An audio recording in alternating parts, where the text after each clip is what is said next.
Berbicaralah kepada setiap kami Tuhan.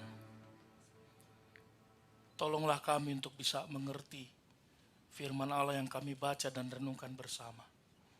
Bukan hanya memberi kami pengetahuan, tapi mengubahkan kami, mentransformasi kami.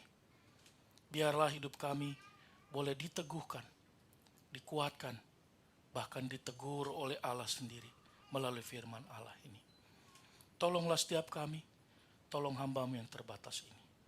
Nama Tuhan dipermuliakan dan Engkau saja yang diagungkan. Di dalam nama Tuhan Yesus kami memohon kepadamu. Amin. Masih dalam keadaan berdiri, mari kita membaca teks perenungan kita yang terambil dari Lukas pasal 23, ayat yang ke-33 sampai dengan ayat yang ke-38. Mari kita mulai bersama-sama ayat yang ke-33 kaum laki-laki, 34 kaum ibu atau kaum perempuan, dan nanti di ayat yang ke-36, 7, dan 8 kita membacanya bersama-sama. Mari kita mulai dari kaum laki-laki. Firman Tuhan berkata, ketika mereka sampai di tempat yang bernama Tengkorak, mereka menyalibkan Yesus di situ, dan juga kedua orang penjahat itu, yang seorang di sebelah kanannya dan yang lain di sebelah kirinya.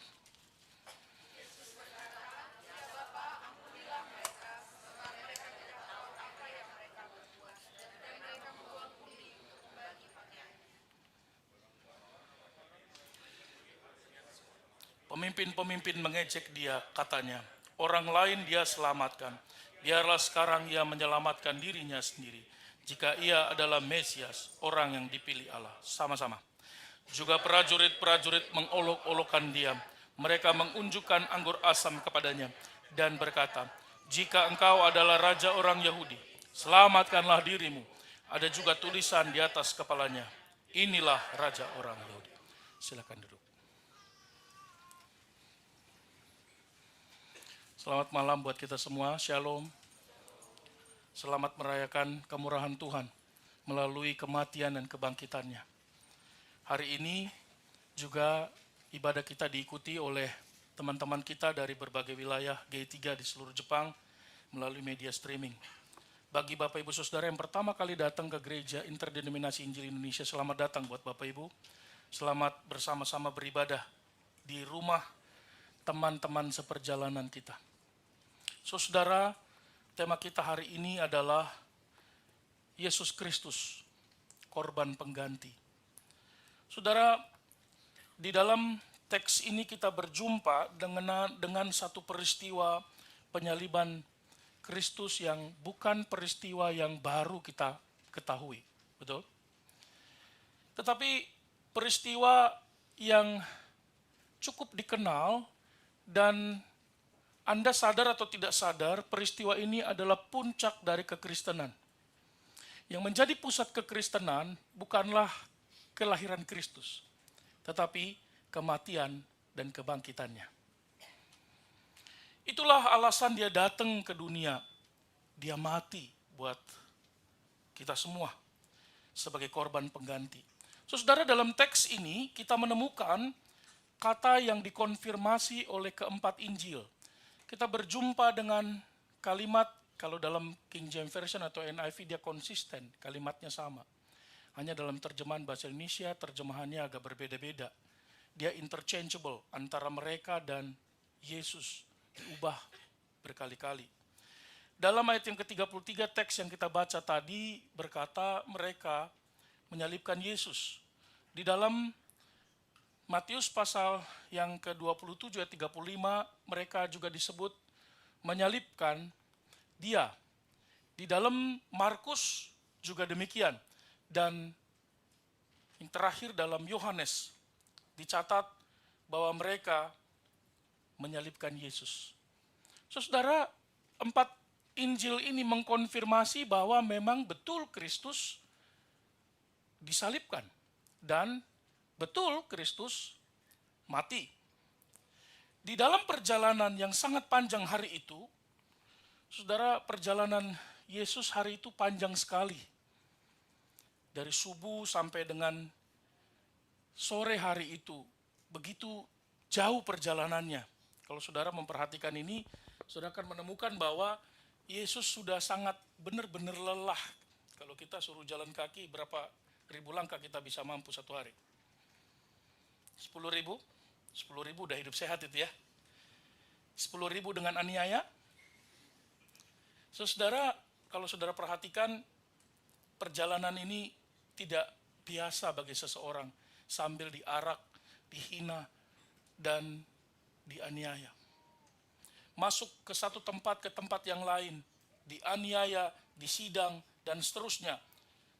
Dan tiba pada ayat yang ke-33, kita berjumpa dengan peristiwa di mana Yesus sudah ada di tempat yang bernama Golgota, atau istilah bahasa lain itu menggunakan istilah keranion. Keranion itu sebenarnya dalam bahasa Ibrani Golgolet, atau Kalvaria dalam bahasa Latin, dalam bahasa Inggris Kalvari. Saudara, apapun itu, kenapa ini perlu ditulis ya? Karena memang untuk menekankan apa yang dikatakan oleh penulis Ibrani, bahkan Yerusalem tidak menjadi tempat dia disalibkan. Yerusalem, tempat yang suci itu bagi orang yang suci untuk menebus manusia dari segala dosanya, tidak terjadi di Yerusalem, tetapi di luar pintu gerbang untuk menguduskan umat yang ada di dalam Yerusalem. Ironis ya, saudara. Inilah gambaran dan pengkondisian seorang yang dibuang dari bangsa Israel dan Romawi. Dia tidak diterima, bukan hanya tidak diterima di bangsa Israel, orang Yahudi, tetapi juga dia tidak diterima oleh orang Romawi secara administratif. Karena pada saat itu seluruh wilayah daerah itu adalah kerajaan Romawi, bukan? Saudara, tapi tidak berhenti di situ. Ayat 34 berkata dengan jelas, ketika dia sudah disalibkan, ketika dia sudah berada di sana dan mengalami banyak penderitaan, dan pada puncaknya dia berkata kalimat yang pertama dari 7 kalimat di atas kayu salib. Lukas mencatat beberapa kalimat, paling tidak ada 3 kalimat yang dicatat oleh Lukas.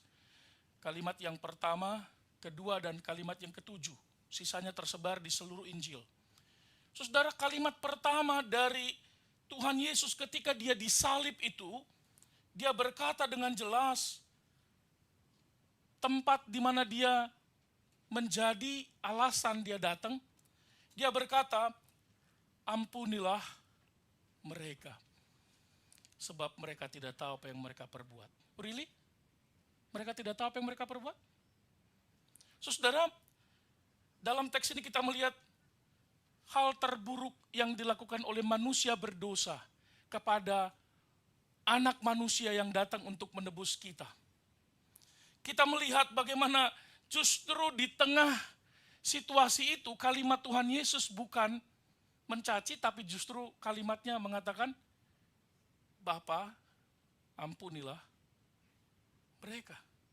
Saudara, pertanyaannya, untuk siapa seruan itu? Untuk murid-muridnya kah? Untuk orang banyak kah? Atau siapakah yang dimaksud oleh Tuhan Yesus itu mereka? Siapa yang dimaksud di dalam doanya yang berseru kepada Bapa itu, ampunilah mereka? Saudara, menakjubkan sekaligus mengherankan. Mari kita lihat sama-sama ya. Istilah mereka di sana tentu kepada yang pertama, semua yang berada di sana. Siapa yang berada di sana? Semua yang berdiri di sana dan melihat peristiwa itu. Ada 2 tafsiran besar kalau dalam konteks istilah melihat di sini. Tafsiran yang pertama berkata bahwa hanya orang yang mengikuti proses dari awal sampai dengan proses penyaliban. Tafsiran yang kedua berkata semua yang melihat itu bukan hanya di situ, tapi seluruh orang yang terlibat di dalam proses kehidupan Tuhan Yesus jauh sebelum dia disalib. Tapi kalau kita melihat di dalam istilah kata melihat ini, kata theoreo ini, bentuknya dan tensisnya, ini adalah orang-orang yang aktif pada saat itu ada di sana, dan dengan aktif ingin tahu. Nah, saudara punya teman gak? Yang kalau ada kerumunan dia mesti berhenti. Ada apaan sih? Orang yang kata anak masa kini disebut apa? Kepo. Pokoknya dia ngeliat ada kumpulan aja, ada apaan sih? Padahal yang kumpul itu cuma lagi ngomong, tunggu dia datang baru kita gebugin. Saudara, semua orang itu, termasuk orang yang tidak tahu menahu apa yang sedang terjadi, ingin tahu. Menariknya di sini kata kerja dalam bentuk tenses present yang aktif itu bicara tentang seseorang yang memang dengan mantap hati, dengan serius, sebagai orang yang memiliki ketertarikan terhadap objek atau maksud untuk menyelidiki, ingin memahami, penuh rasa ingin tahu dengan penuh perhatian. Kalau ada orang Sunda pasti akan bilang ini, what happened aya naon? Ya. Saudara, memang penyaliban pada saat itu, ini aneh. Kenapa aneh? Teks kita memberikan pengertian kepada kita begitu berbeda. Kenapa? Karena di mana-mana pada saat itu, proses penyaliban, walaupun populer, pada saat itu, tontonan gratis, tapi agak berbeda dengan pada zaman ketika Yesus disalibkan. Tidak banyak dari para penonton yang memahami, yang banyak itu, mereka sedang melihat, menjadi saksi mata, memiliki tiket barisan paling depan, menyaksikan sang juru selamat mengakhiri babak terakhir dalam kehidupannya dalam drama penebusan Allah itu. Betul? Seandainya kita bisa datang ke masa itu balik lagi dan berkata, wah kalian hebat karena kalian semua di sini dapat tiket VVIP. Melihat babak terakhir dari karya penebusan Allah yang hanya kita bisa dengar dan baca dari firman Tuhan dari jauh dan zaman yang jauh, betul? Saudara, tetapi mereka bukan orang yang memang senang melihatnya karena memang bersyukur atas penebusannya. Tetapi di dalam paradoksikal teologi itu, orang yang mati itu justru adalah orang yang menyelamatkan yang hidup, yang membunuh yang mati itu. Ini menarik ya. Yang mati itu, yang dipertontonkan orang itu, yang dikehendaki banyak orang itu, justru adalah orang yang menyelamatkan mereka yang hidup, yang menonton itu. Makanya disebut paradoxical theology. Mereka dengan begitu antusiasnya, berbondong-bondong, ketika ada keramaian, terombang-ambing ke sana kemari, dengan suara mayoritas, mungkin sebagian kecil tidak setuju dengan kalimat-kalimat yang diucapkan oleh orang banyak itu. Tapi karena keramaian yang begitu menggelora, mereka juga orang yang pernah makan bersama dengan Yesus. Mereka yang melihat dan memperhatikan Yesus menengadah ke langit dan mengucap syukur atas 5 roti dan 2 ikan. Mereka yang melihat sisanya yang 12 bakul. Saudara, mereka juga yang ada dalam kumpulan itu adalah mereka yang menikmati kesembuhan, yang mengeluh-elukan Kristus ketika masuk ke Yerusalem dan berkata, diberkatilah dia yang datang dalam nama Tuhan, hosana di tempat yang maha tinggi. Mereka yang melemparkan daun palma itu untuk menjadi tempat diinjaknya dalam perjalanannya, melemparkan jubahnya. Saudara-saudara, mereka yang berteriak dalam beberapa menit kemudian, mereka juga berseru, bebaskan Barabas, enyahkanlah dia. Cepat ya manusia berubah. Dalam beberapa jam, keinginannya berubah drastis. Mereka yang dimaksud di sana yang melihat itu adalah orang-orang yang berseru, salibkanlah dia. Salibkanlah dia. Mereka yang berseru untuk dia segera cepat dieksekusi mati. Rupanya peristiwa ini terus terjadi sampai masa kini kan. Siapa yang paling kencang suaranya, paling berisik suaranya, walaupun sedikit jumlahnya, biasanya dia menang. Menang gak? Ya. Inilah zaman sekarang rupanya belajar dari zaman Alkitab. Demo-demo di luar, berisik, cuma sedikit kumpulannya. Kalau di Indonesia mungkin cuma 1 juta dia. Tapi berisik tiap hari. Saudara, mereka yang dikatakan oleh teks Alkitab yang memperlakukan Yesus sesuka hati mereka. Mereka mau Yesus serahin aja sama kita, udah dah kita selesaikanlah dengan cara kekeluargaan. Saudara, coba perhatikan istilah yang digunakan dengan kata mereka itu. Mereka semua itu siapa? Nah, ini menarik. Kata mereka, coba saya selidiki, kata mereka sepanjang Injil, Yesus selalu menggunakan istilah mereka. Mereka yang dimaksud oleh Tuhan Yesus di situ adalah bahasa aslinya mesti sama di semua dan teksnya, tensisnya mirip di seluruh Injil. Bukan hanya dalam bagian ini. Mereka semua yang berada di sana artinya adalah mereka semua yang berada di dalam beberapa kesempatan bersama dengan dia, yang berjumpa dengan dia. Bahkan yang tidak pernah mengenal berjumpa secara pribadi tapi pernah mendengar tentang dia. Saudara, istilah mereka di sana, maka tadi ada dua tafsiran, bukan hanya yang berada di sekitar penyaliban, tapi dalam sepanjang perjalanan kehidupan Tuhan Yesus. Yang bersentuhan dengannya, yang mendengar namanya, yang merasakan manfaat dari kehidupan Yesus. Termasuk para murid. Saudara, mereka melakukan sesuatu yang tidak bisa dibayangkan oleh manusia sebelumnya. Saudara, bisa kita bayangkan kejahatan apa sih yang dibuat oleh Tuhan Yesus sehingga mereka memperlakukan juru selamat demikian? Apa kesalahan Tuhan Yesus yang membuat dia bisa layak diperlakukan seperti itu? Apakah kesalahannya ketika dia memberi makan 5.000 orang, menyembuhkan orang buta, menyembuhkan dan memulihkan orang kusta? Apakah kesalahannya? Tapi mereka menuntutnya untuk dihukum mati. Yang kedua, para pemimpin.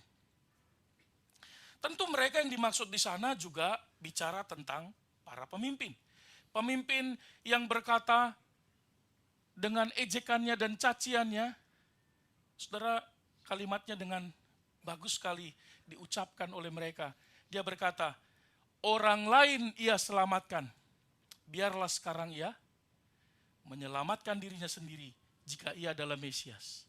Saudara perhatikan kalimat ini merujuk kepada apa ya? Kalimat para pemimpin ini ditujukan kepada Yesus, tapi merujuk kepada peristiwa apa? Saudara, ini bicara tentang apa yang terjadi dalam kehidupan Tuhan Yesus. Ketika Yesus memberikan keselamatan kepada seorang wanita yang mengurapi kakinya dengan minyak ketika dia diundang makan di rumah orang Farisi. Dia berkata, imanmu telah menyelamatkan engkau, pergilah dengan selamat. Orang-orang yang saat itu berada di sekitarnya berkata, kuasa apa yang ada padanya sehingga dia bisa mengampuni dosa? Mereka merekam itu. Dan kemudian mengeluarkannya di dalam peristiwa salib dan berkata, seperti dulu engkau bilang imanmu menyelamatkanmu, mana imanmu? Selamatkan dirimu. Sudah bisa melihat itu. Kalimat itu juga merujuk kepada peristiwa orang yang dirasuk setan di Gerasa. Bagaimana orang itu diselamatkan dari kuasa kegelapan. Ikatan belenggu dosa dan si jahat iblis yang membuat dia lepas kemudian oleh kuasa darah Yesus itu. Kalimat itu bicara juga tentang apa yang dikerjakan oleh Kristus kepada seorang perempuan yang sudah pendarahan 12 tahun lamanya. Dengan kalimat, hai anakku, imanmu telah menyelamatkan engkau, pergilah dengan selamat. Mereka merekam itu dengan tegas. Kalimat itu juga merujuk kepada putri Yairus yang ketika menjemput Yesus, anaknya mati. Dan ketika ada orang mengabarkannya kepadanya, Yesus berkata, jangan takut, anakmu tidak mati, dia cuma tidur. Ketika sampai di sana, dia berkata, wake up, bangun, bangunlah. Dan semua orang merekam itu. Kalimat itu juga merujuk kepada 10 orang kusta. Dari 10 orang yang ditahirkan, hanya 1 orang yang datang. Pergilah, imanmu telah menyelamatkan engkau. Kalimat itu berulang-ulang muncul. Kepada seorang yang buta di pinggir jalan, Ketika dia menuju ke Yeriko, dia berkata kepada orang buta itu, melihatlah engkau, dan imanmu telah menyelamatkan engkau. Saudara, kalimat ini terus berulang. Imanmu menyelamatkan engkau. Kiranya mohon Tuhan memberi kita waktu yang panjang untuk kita bisa berjumpa lagi membahas tentang imanmu telah menyelamatkan engkau. Apa maknanya? Karena dia mengulangi itu sepanjang Injil. Ini sesuatu yang sangat penting, bukan? Saudara, betapa ironisnya ketika mereka telah menantikan juru selamat yang selama ini mereka doakan 4.000 tahun. Justru ketika dia datang, mereka menolak dia. 4.000 tahun mereka menantikan kepada Allah dan juru selamat itu, dan satu-satunya yang bisa memberikan kepadanya keselamatan justru sekarang dibuangnya. Nah, firman Tuhan berkata tidak ada keselamatan di bawah kolong langit ini selain daripada Yesus Kristus, bukan? Saudara, bagaimana dengan kita hari ini ya? Pertanyaan saya waktu saya merenungkan ini, Tuhan, aku termasuk gak dalam kelompok mereka itu tadi tuh, yang teoreo itu? Berapa kali kita melihat peristiwa itu? Ada yang sudah berapa kali nonton film The Passion of Christ? Ada yang 5 kali? Coba angkat tangan. 6 kali? 7 kali? 1 kali? Ada yang tidak pernah menonton film The Passion of Christ? Ditanya 1 kali gak ada yang angkat tangan. 7 kali gak ada yang angkat tangan. Ditanya gak ada yang nonton, gak ada yang angkat tangan. Lalu jawabannya apa? Bapak kan tahu jemaat Tokyo itu rendah hati semua. Gak mau kami menyombongkan diri, Pak. Semua sudah pernah menonton kan? Saya yakin sudah. Saya sudah menontonnya lebih dari 10 kali. 10 kali. Dan saya gak pernah bosan. Saya bukan tipikal orang suka nonton film 2 kali. No. Saya suka nonton film apapun 1 kali cukup. Begitu suruh nonton 2 kali, ogah. Dibayar juga saya gak mau. Enggak. Tapi The Passion of Christ, saya tonton lebih dari 10 kali dan saya ingin menonton lebih banyak lagi. Karena setiap detail objek yang terjadi dalam peristiwa itu dicatat dengan begitu unik sekali. Saudara, apakah kita melihat itu ya? Kalau begitu saya termasuk orang yang teoreo itu, melihat. Mungkin juga kita tidak menyebut seperti orang-orang yang pada saat itu mengejek Yesus dan menyebutnya, salibkan dia. Kita mungkin berkata kepada teman kita, dalam doa kita, Tuhan salibkan aja lah dia. Kerjanya menyalip saya terus. Udah ku doakan cowok itu, cewek itu, disalib. Tetapi saudara, menyalibkan Yesus tidak harus berada pada zaman Yesus. Kita masuk dalam kategori orang yang disebut mereka, teoreo itu. Ketika sampai hari ini, kita menikmati semua kebaikan Tuhan, makan dari tangan Tuhan, diberkati dengan berkat yang datang dari Tuhan, menikmati kesembuhan seperti orang kusta dan orang buta dari tangan Tuhan, mengerti banyak kebenaran yang diucapkan oleh mulutnya setiap kali dia berfirman di dalam Injil dan kita merenungkannya. Kita orang yang masuk dalam kategori teoreo itu, kalau kita mengabaikan semua yang sudah kita nikmati, kita dapat, kita rasakan, tapi hidup kita tidak pernah mengalami perubahan. Karena orang-orang yang terkumpul di sana yang teoreo itu adalah orang yang makan dari tangan Yesus, menikmati pemulihan, disembuhkan Tuhan Yesus, tetapi hidupnya justru jahat kepada Tuhan. Orang seperti itu sampai hari ini masih ada. Mungkin ada di antara kita. Benar Pak, nih. Bukan ini. Saudara, mungkin.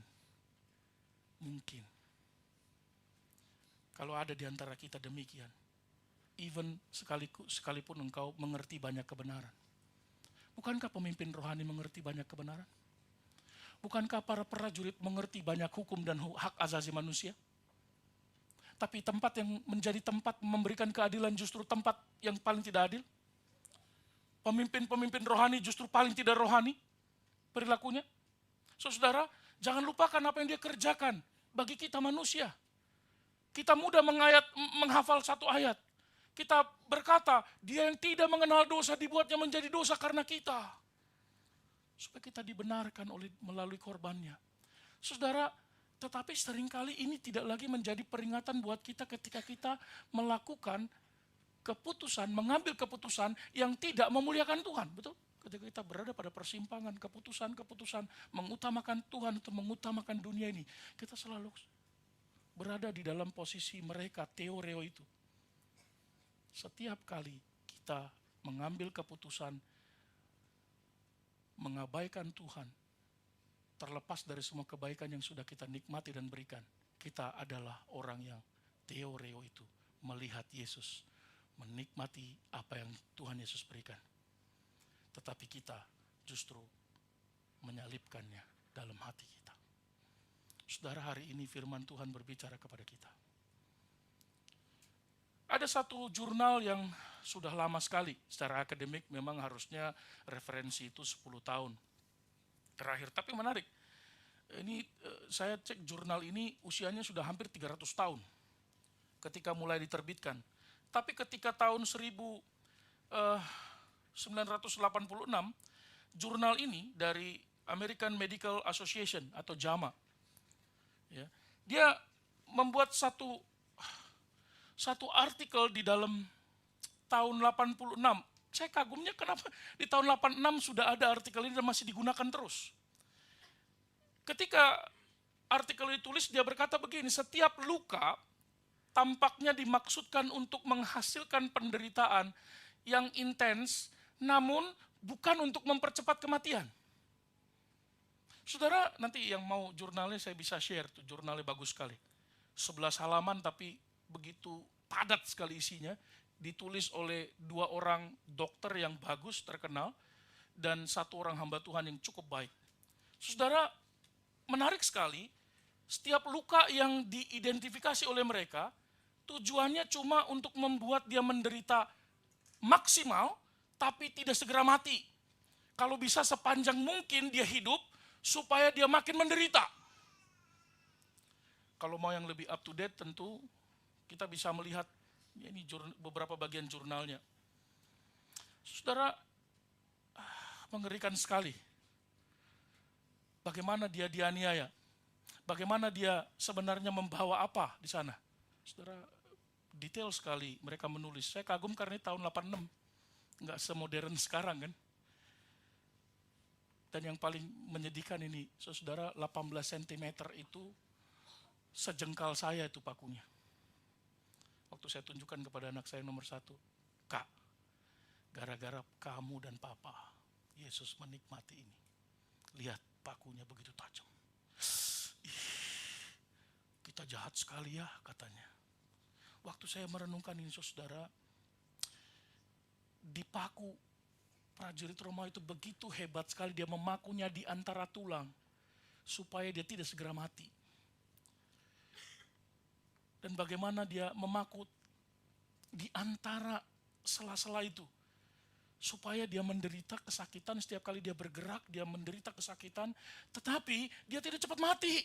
Kalau Anda membaca buku Lee Strobel, judulnya The Case for Easter, ini cukup baru, masih belum 5 tahun atau 6 tahun terakhir. Sudah akan lebih amazed lagi, lebih kagum lagi dan lebih kaget lagi apa yang ditemukan oleh Lee Strobel dalam percakapannya dengan para dokter-dokter ahli yang menganalisa apa yang dialami oleh Yesus.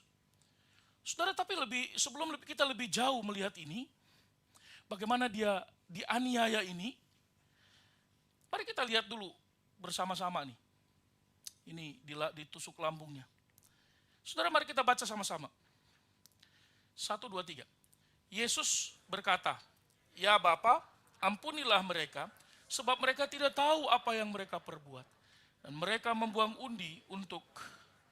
Saudara, saya coba menyelidiki istilah yang digunakan oleh Lukas ketika mengatakan Yesus berkata. Kata yang digunakan di sana menggunakan istilah Lego. Tentu Lego bukan Legoland kan?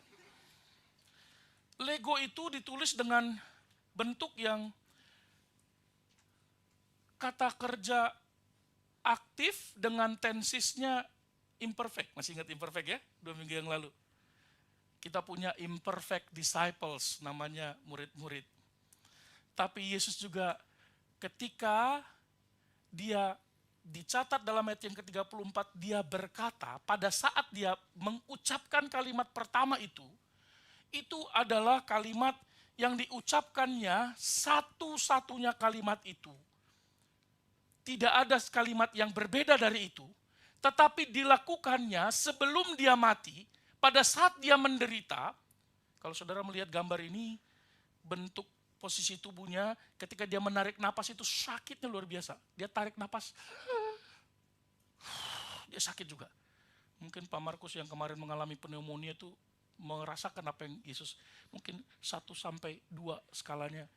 Tarik napas sakit, buang napas sakit. Tetapi ketika dalam situasi yang demikian, yang menyakitkan itu, dia memilih kata-katanya. Dan kata yang diucapkan pertama kali di tengah kesakitannya, kalimat apa, saudara? Ampunilah mereka.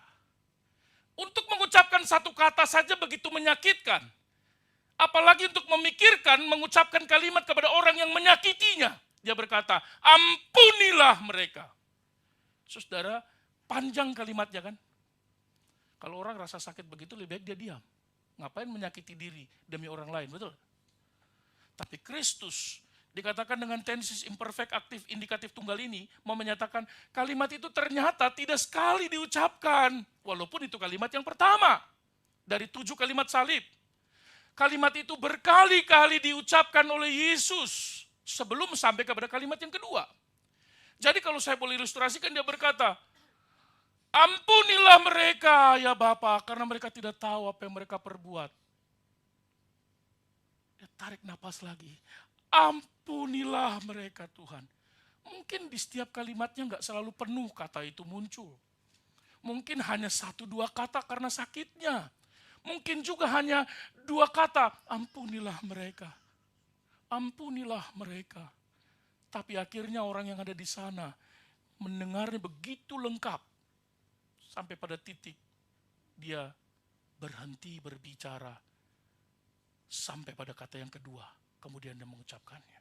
Saudara, saya coba membayangkan Tuhan, betapa menderitanya hidupmu sudah disalib.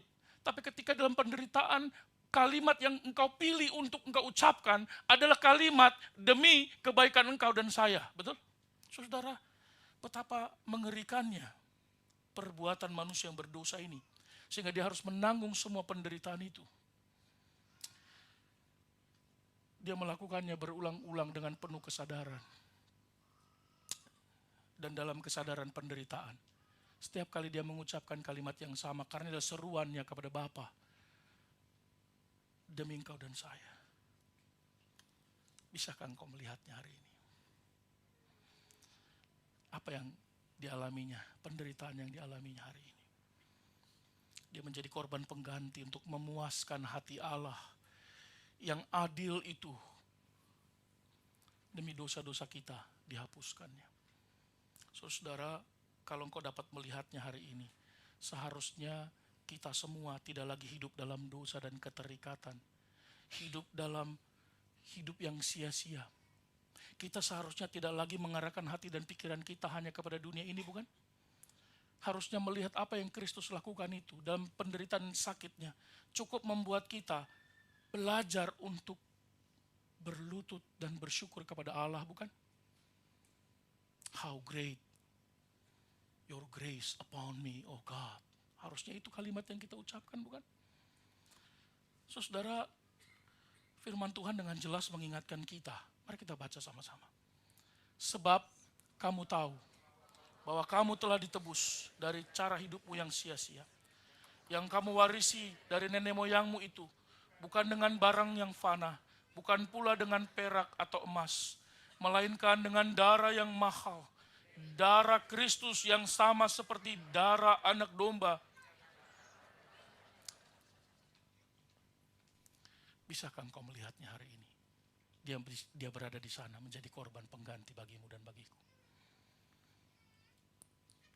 Siapa yang membunuh Yesus? Siapa yang merenggut nyawanya?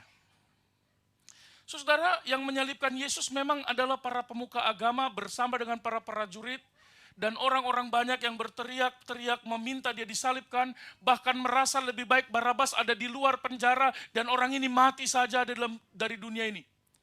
Saudara, Barabas itu jahat. Barabas adalah salah satu kemungkinan pemimpin salah satu sekte, sempalan dari salah satu dari 4 organisasi yang ada di dalam keyahudian. Saudara masih ingat ya, 4 sekte itu? Ada orang Yahudi, ada orang Farisi, Taurat, Saduki, Eseni, dan Sikari. Nah, Sikari artinya golok. Jadi kalau disuruh bikin bendera, dia bukan bendera salib, golok logonya. Artinya adalah Sikari.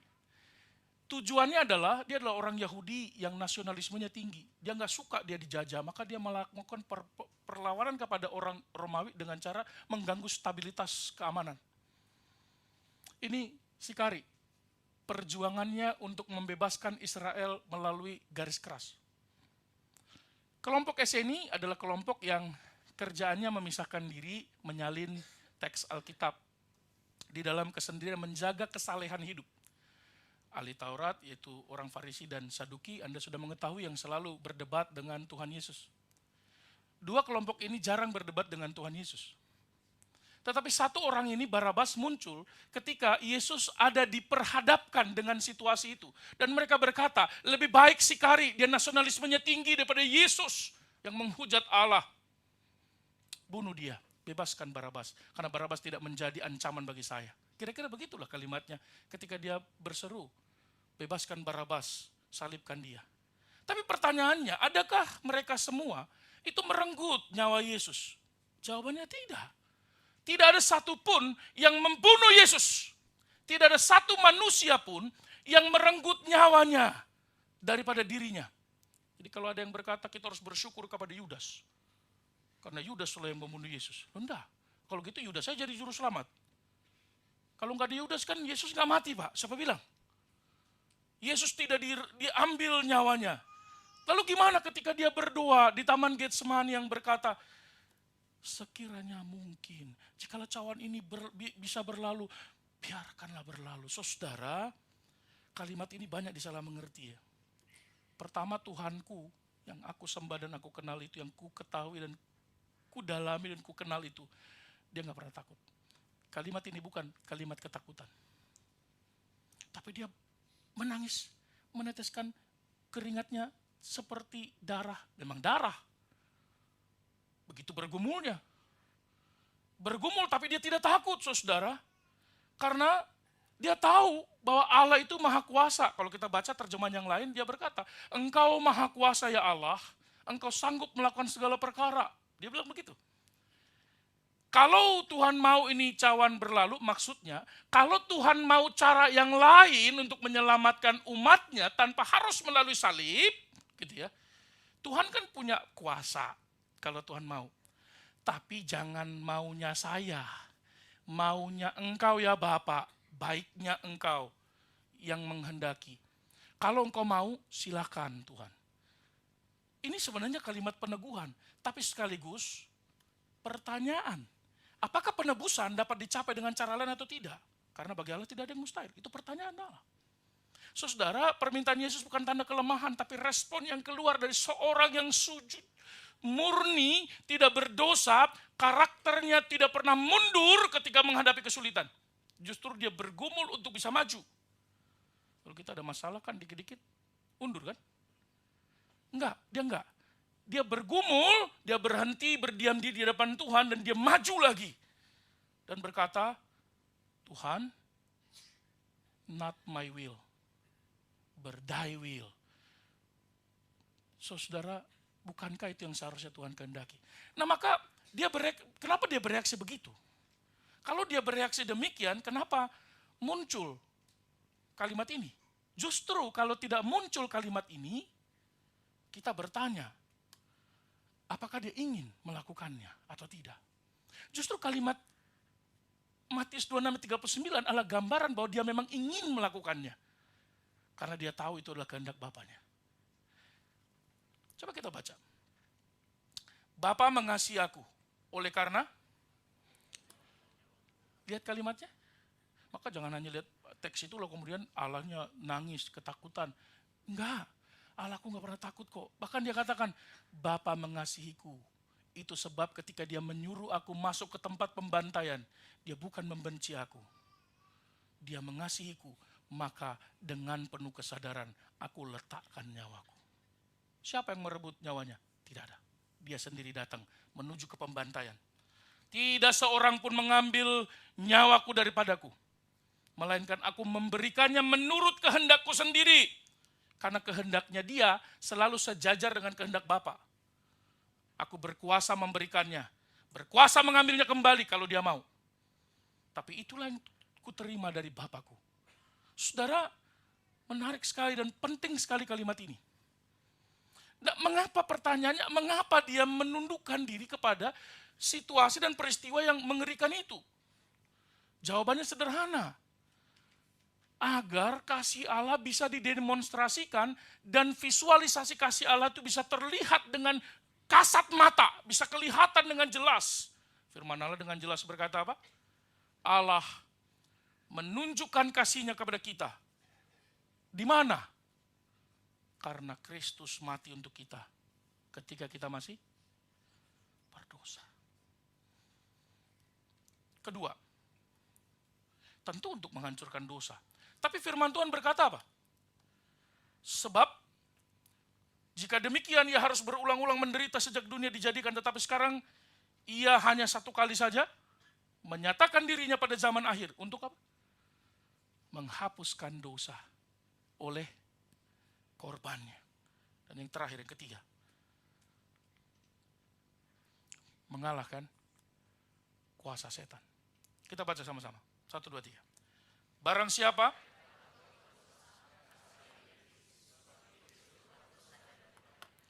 untuk inilah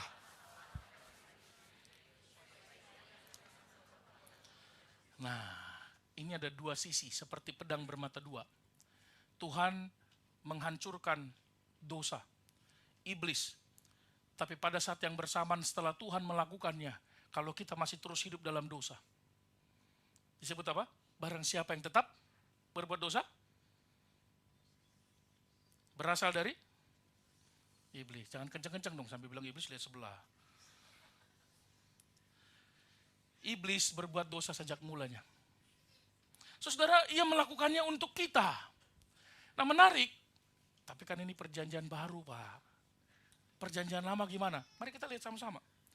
So, perhatikan Yesaya pasal 53, ayat yang ke-5 dan ayat yang ke-6 nanti.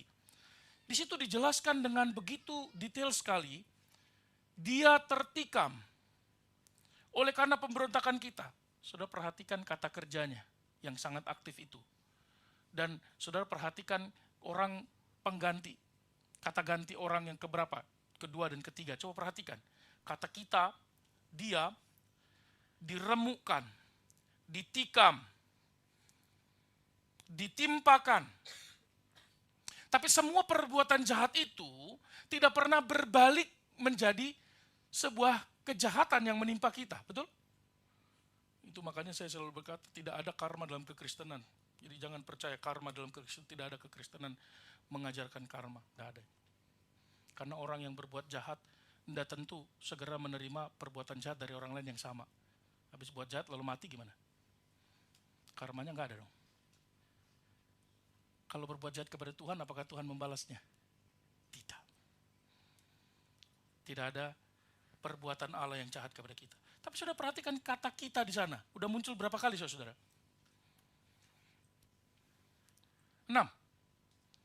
5. Beda-beda nih Alkitabnya nih. 7 kali muncul kata kita di sana. Kita yang melakukannya kepada dia. Tapi dia yang menyelesaikannya bagi kita. Perbuatan-perbuatan jahat itu. Memberikan kita keselamatan. Disandingkan kata kita dengan dia. Menunjukkan apapun yang engkau kerjakan dalam keberdosaanmu. Terlepas dari konsekuensi yang bisa dialami oleh karena perbuatan kita. Di dalam keberdosaan kita. Dia menjadi korban penggantinya. Dia terkutuk karena kita. Dia menjadi korban yang menanggung murka Allah itu. Dan keadilan Allah dicurahkan, murka Allah diberikan kepada dia, ditumpahkan kepada dia. Dan kebaikan-kebaikan Kristus diambil, ditaruh kepada semua orang berdosa. Sehingga barang siapa yang percaya kepadanya beroleh hidup yang kekal. Dan berjumpa dengan dia kelak di Firdaus. Maka pada hari itu ada 3 salib yang tingginya sama tinggi. Tapi di gambar yang kita lihat kan selalu lebih tinggi salib Yesus ya. Berarti Yesus ini kepala penjahat. Sebenarnya adalah sama tingginya. Tapi ada 3 salib hari itu. Salib penolakan yang berkata, bebaskanlah dirimu dan kami kalau engkau adalah Allah. Yang kedua, salib penerimaan. Penjahat yang berkata, ingatlah akan kami ketika engkau datang sebagai raja. Dan salib yang ketiga adalah salib yang memberi pengantara antara manusia yang diterima Allah dengan Allah yang maha kudus itu. Allah yang maha tinggi itu yang menyelamatkan. Itulah salib yang menjadi korban pengganti, substitute sacrifice itu. Hari itu kita juga mati, saudara. Tapi kalau kita mati bersama dengan Kristus dan bangkit bersama dengan Kristus, maka kitalah orang yang ada di sebelah Yesus yang berkata, ingatlah akan aku. Yang kepadanya Kristus berkata, pada hari ini juga engkau bersama-sama dengan aku di Firdaus. Amin. Maka kalau ada orang yang datang hanya Jumat Agung, dia hanya mau mati bersama dengan Kristus, tapi besok tidak datang, lusa tidak datang, dia gak mau bangkit. Tapi kalau hanya datang waktu Paskah, dia hanya mau bangkitnya doang, tidak pernah mau mati dengan Kristus. Ayo, awas, tandai semua. Cek kiri kanan. Siapa yang bangkit, siapa yang mati besok. Salib kita ada di sana. Maka kematian Kristus juga membawa kita kepada satu konsep penebusan Allah itu. Mari kita belajar hari ini bersama-sama. Apa kesimpulan kita? Kristus menyerahkan nyawanya kepada Allah oleh karena Anda dan saya. Lalu apa yang harus kita lakukan? Mari coba renung kembali pengorbanannya. Ingat kembali apa yang dilakukannya. Hiduplah benar di hadapannya. Kalau engkau mendapati hidupmu masih terus menyakiti hati Tuhan, menyalibkan hati Tuhan, saudara, mari hidup benar di hadapan Tuhan. Ini momen Jumat Agung yang indah, di mana kita datang, Tuhan, ini untuk yang kesekian kalinya aku datang kepadamu. Ampunilah aku, bebaskanlah aku dari hidup yang sia-sia. Fokuslah hidup kepada Tuhan. Dan mari kita bersyukur sama-sama kepada Allah. Karena hanya karena dialah kita bisa menikmati kelak kehidupan sorgawi di dalam dunia dan di dalam sorga yang kekal itu kelak. Amin. Mari kita bangkit.